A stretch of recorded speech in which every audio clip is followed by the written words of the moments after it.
विवेकानंद के पिता मर गए तो बड़े कर्ज में छोड़ गए।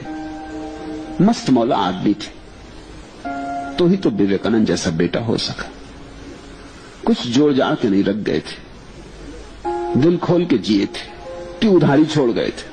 सभी भले आदमी छोड़ जाते, तो विवेकानंद जरा मुश्किल में थे। वो उधारी भी चुकानी है, एक ही बेटे और मां भी थी।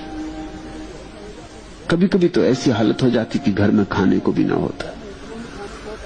कभी कभी ऐसा हो जाता कि घर में इतना ही खाने को होता, या तो मां खा ले या बेटा खा ले। तो विवेकानंद कहते कि मुझे आज जरा किसी मित्र ने निमंत्रण दिया है, मैं जरा मित्र के यहां भोजन कर रहा हूं, तब तक तू भोजन इत्यादि कर ले। और जाके सड़कों पर घूमते रहते, घूम घाम के घर आते, बड़ी प्रसन्नता से घर लौटते। दरवाजे पे आके प्रसन्नता बनानी पड़ती, भूख तो पेट में सुलगती।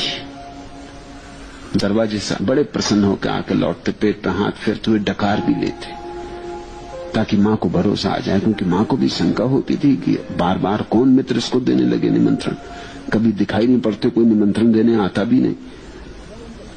रामकृष्ण को पता लगा तो रामकृष्ण का तू भी खूब पागल है, अरे मां से मांग क्यों नहीं लेता, जा अंदर, आखिर मां किस लिए, तू काली से मांग क्यों नहीं लेता, क्या चाहिए तुझे, जा मांग ले, मैं बाहर बैठा, तू भीतर जा।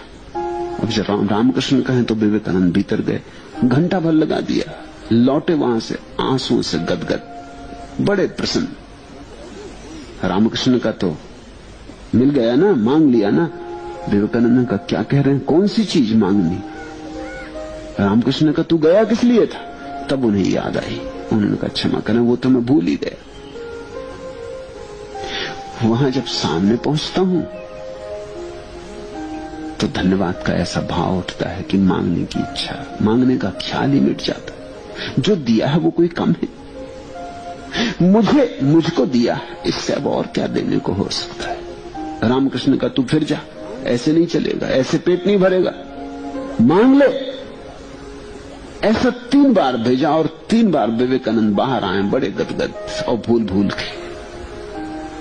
फिर रामकृष्ण खूब हंसे और उन्होंने कहा आज तेरी परीक्षा थी, अगर मांगता तो मुझसे फिर तेरा कोई संबंध न रह जाता।